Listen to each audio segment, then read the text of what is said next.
So Ash Sarkar and Emily Thornberry was on BBC Live yesterday, and they talked about the Israel-Gaza conflict. But we're going to do a live reaction because Ash apparently absolutely rips Emily Thornberry. So let's take a look. From two very, very intelligent people, and unfortunately, the way you're talking is treating people like mugs. You can talk about condemnation all you want. You can talk about reminding Israel of their international obligations all you want.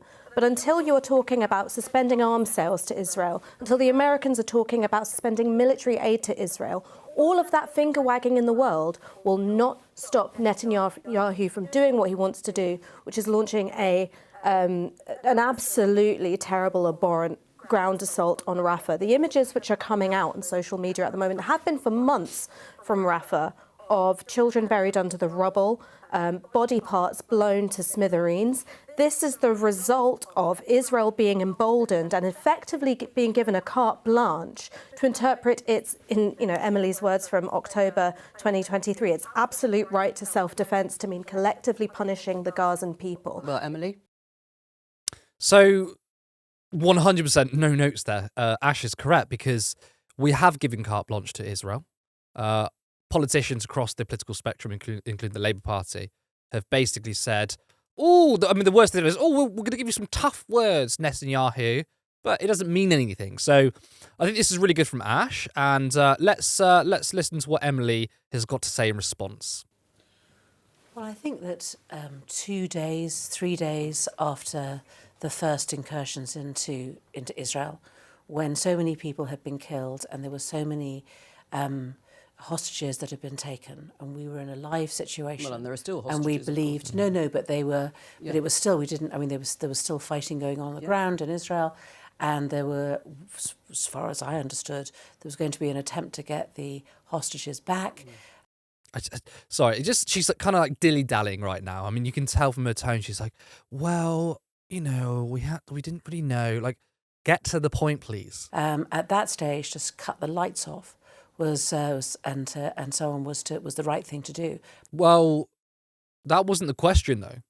It wasn't just cut the lights off. The question was, does Israel have a right to cut off water, electricity, and food? So, that's not the question that was put to her and other people. But as I said at the time, and there has been some selective reporting, it absolutely is not within international law to cut off supplies to a nation. So you were asked specifically about food and water, yes, not just the lights. Yes. And you said Israel has an absolute right to defend itself. Yes, Ash. I'm glad she brought that up because I think Emily is kind of doing a bit of revisionism here. She's saying, yeah, well, look, we were discussing about maybe cutting off the lights for a couple of days, and that was complete crap. When Keir Starmer was asked the question on LBC, it was food and water as well. Stuff that people need to survive. We shouldn't be allowing politicians to get away with it.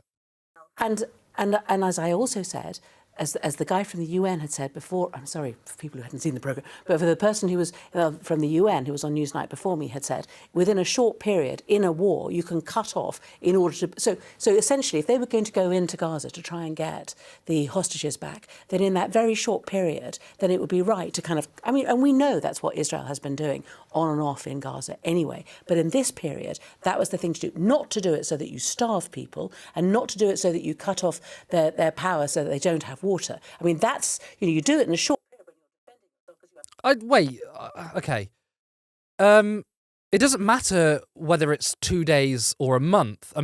Basic supplies, people need it, right? Water, for example. People would die after a couple of days without water. So this doesn't make any sense. This doesn't sound particularly logical. This feels like, I don't know, someone asks you a question, you kind of stumped, and you don't really know how to answer it, so you sort of cobble something together. So her logic here is, in this very specific instance, Israel did have a right to cut off supplies just for a couple of days, but, not to starve them. Well, what's the point? What's the point of cutting off supplies anyway? Isn't that the point to starve them? Otherwise, why would you do it? So she's actually kind of changed it. The discussion went from, it's just switching the lights off to, it is supplies, but just for a couple of days. That makes no difference. You shouldn't do it at all. Okay, this is not about trying to get Hamas.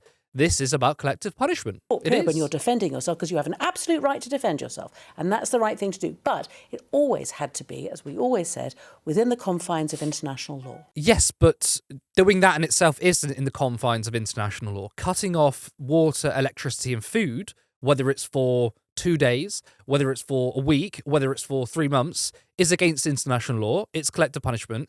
It is classed as a war crime. So again, I don't know what she's trying to say here. I think she's trying to fool us by saying, no, actually, it's not against international law when it's done in this specific way, i.e. just for a short a period of time. You know, it's not there to starve people. And Emily was a lawyer. She's very clever. She knows exactly what she's doing. And it's completely cynical. But luckily for us, we're not stupid. We can see right through it. And I think Ash is seeing right through it too. I think that's a bit like saying, I want to burgle this house, but in a lawful way. I think these two things are completely contradictory. It's you've got my stuff in your house, and I'm going in to get it. And what?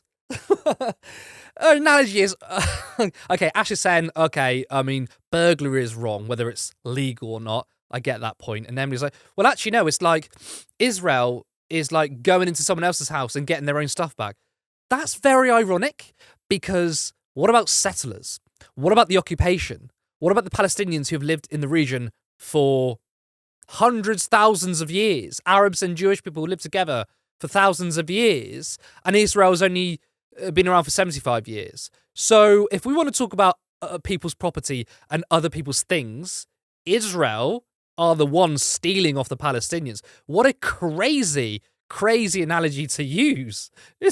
I'm lost for words. The last thing that I would say is, I think it is for the birds, the idea that you could not see what would be happening now. What was coming out from Israel in terms of politicians' mouths, the references to Amalek, saying that there are no uninvolved civilians, even in those very, very early days, it was clear that civilians were being considered fair targets. So then when you've got leading politicians saying that the right to self-defense includes cutting off food, includes cutting off water and power, that either means that you were unable to see what millions of other people could see was going to happen, which would make me question the quality of the politicians we have in this country, or there's an element of being disingenuous, where you didn't think you had the political room to say this at the...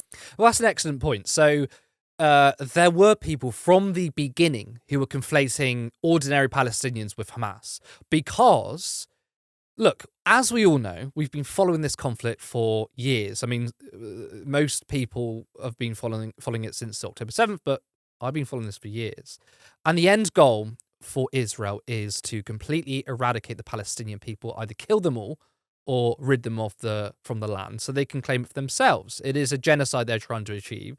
So, behind the scenes, and actually some Israeli ministers were just psychotically open about it, that they were conflating Palestinians with Hamas because their end goal was, well, we want to rid the region of Palestinians. They think Hamas and Palestinians are the same. They hate Arabs. They hate Muslims. They hate Palestinians. It is a racist endeavour.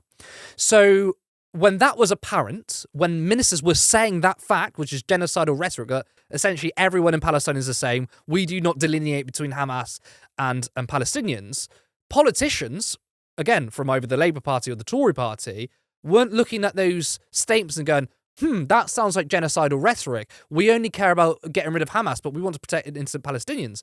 They looked at the Israeli ministers openly saying this is a genocide and still defended them and still tried to twist the logic and still said, well, Israel has a right to defend themselves, which begs the question, does that mean that politicians like Emily Thornberry agree with those ministers, that in fact Hamas and Palestinians are the same? I mean, I don't think that question is out of left field because Ash correctly points out ministers were saying this from the beginning, and even then, politicians weren't questioning these genocidal rhetoric from the Israeli government. They were backing them. So I don't think that's a crazy question to ask. But now you're worried about the images coming out. Okay, so may I answer that? So I think within the short period, of the first few days, when they were trying to get their hostages back, I think there is one thing. And as things move on, we have been completely clear about what it is that we expect. We expect there to be a ceasefire. It is not necessary for Israel to continue in this way. Israel had an absolute right to defend itself, but now there needs to be an immediate ceasefire. And we have made that clear. Would you suspend arms sales? I'll answer that question. Okay. So what I would say is this. Well, Labour hasn't been clear on it because from day one, it's Israel has a right to defend themselves. We back them 100%. We don't support a ceasefire. They called it a humanitarian pause, which essentially is what Israel wanted, which was basically, okay, well, we can have this pause, but it doesn't mean we're going to suspend military occupation. We're still going to carry on bombing people. So it meant nothing, this humanitarian pause. And then they knew that people were angry and upset, and they've seen that they've lost votes, and the local elections have shown that Labour have changed their tone. They've not changed the policy, they've changed their tone. And then said, okay, we do now support a ceasefire. However, what does that mean in reality? For the Labour Party, it means taking over the SNP's opposition day, where the SNP had a very good motion calling for a ceasefire, a proper ceasefire, and holding Israel to account. The Labour Party sabotaged that day, had their own motion, which was watered down. Labour has flip-flopped on these positions, but really, the policy hasn't actually changed. It's the tone. And even after these local elections, when the Labour Party has seen that they've lost voters to the Green Party, who have called for a ceasefire, to independent candidates, that they've said, well, obviously we need to get in touch with these voters. But they've clearly said, we just need to change the tone, or we need these people to understand our position. No, we understand your position. You are still supporting Israel. So the policy hasn't changed. So when Emily says, well, no, we are clear, we support a ceasefire. No, your policy has been the same. It is to support Israel, but you've shifted your tone. That's it. The language has changed. But materially, it doesn't make any difference. Is that when we look at some of the images, and I can't sit here in this television studio or in London and decide on a case-by-case basis on what, whether there has been a breach of international law here or there or whatever instances, but as a whole, one begins to really be concerned that there may well be some breaches of international law. And if that is right, then what we need to do, and listen, I've been doing this a long time. I did this when we were arming Saudi Arabia in Yemen. And what you do is you look at what arms are being sold. Are they being used, British arms are being sold, are they being used in the conflict? And is there a breach of international law? Now, we can see what seems to be on the face of it, breaches of international law. The question... Yeah.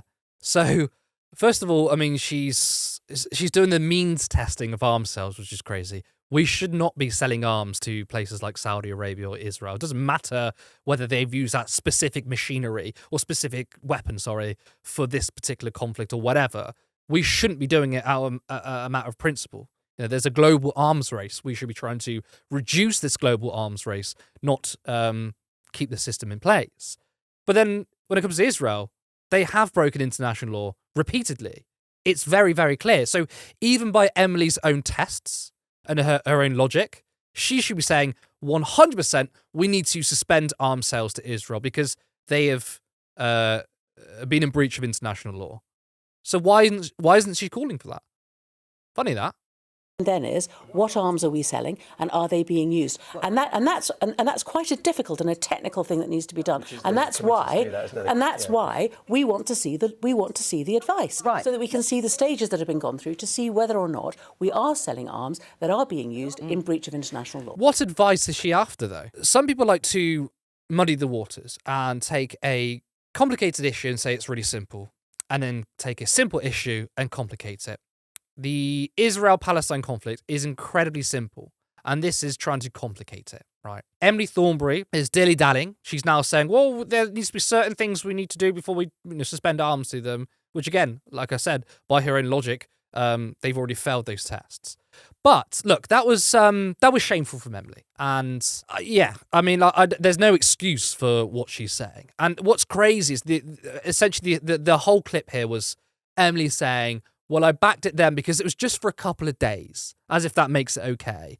And she lied by saying we only meant switching off the lights. No, the question was water and food and necessities. She also says it's a developing situation. Now things are different.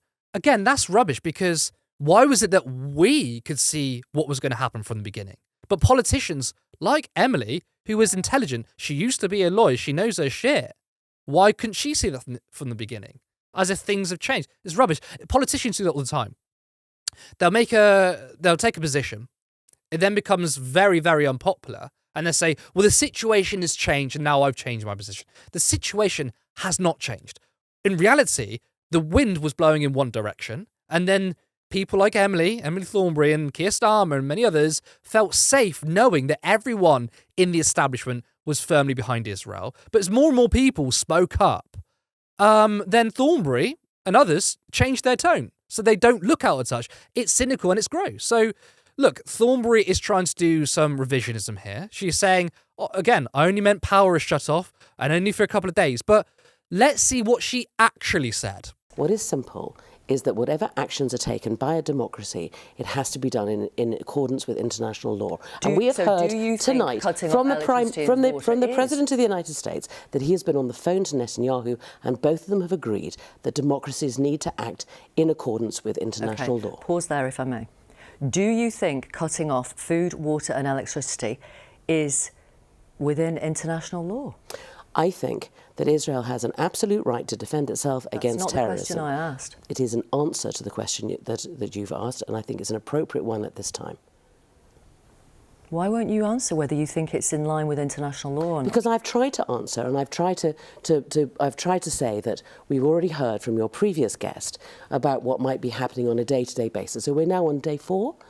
And so we hear that there are troops massing on the border. There may well be an incursion. Immediately before an incursion, then, as the permanent representative have said, that it might be appropriate in those circumstances for there to be the sort of action that we've heard about.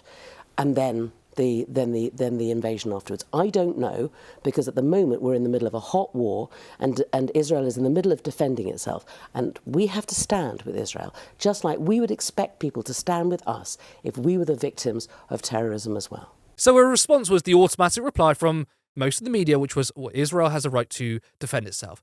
Now that is an answer. And the answer was, yes, they have a right to cut off water, food and electricity. Because if it wasn't, then the answer would be, no, they don't have that right.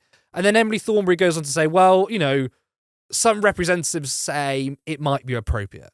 Look, it was very clear. She backed their decision. And notice again, the question was food, water, and electricity. Emily Thornberry is someone, I didn't have too much of an issue with. She clearly wasn't the worst in the PLP, but she has been disgusting on this. And I'm so glad that Ash Sarkar absolutely bodied her, because she can't be allowed to rewrite history. The fact is, Emily Thornberry thought it was okay for Israel to commit war crimes. So when you vote in the next election, remember these people and remember what they said. If you enjoyed this video, make sure you like and drop a comment. It's good for the algorithm and I'm interested in what you have to say. If you're not already subscribed, please do and hit the notification bell. You can also support this channel by becoming a member for 99p per month. And if you're feeling a little more generous, then you can support us on Patreon for £3 or £5 per month. This channel for a while has been uploading every single day, and it's quite a lot of work that is still voluntary and scheduled around my paid work. But I have so much ambition, expect in the future to see more variety in content, such as interviews and Vox Pops. But I want this to be a fully fledged media organisation where not only is this my full-time job, but to have multiple people working for Turn Left. I like to see a live show in the future, more content that delves into culture, history, and much more. But that can only be done if there's money. So please, if you can, support us in any way that's in your capacity. And thank you to existing members, subscribers, and patrons. See you next time.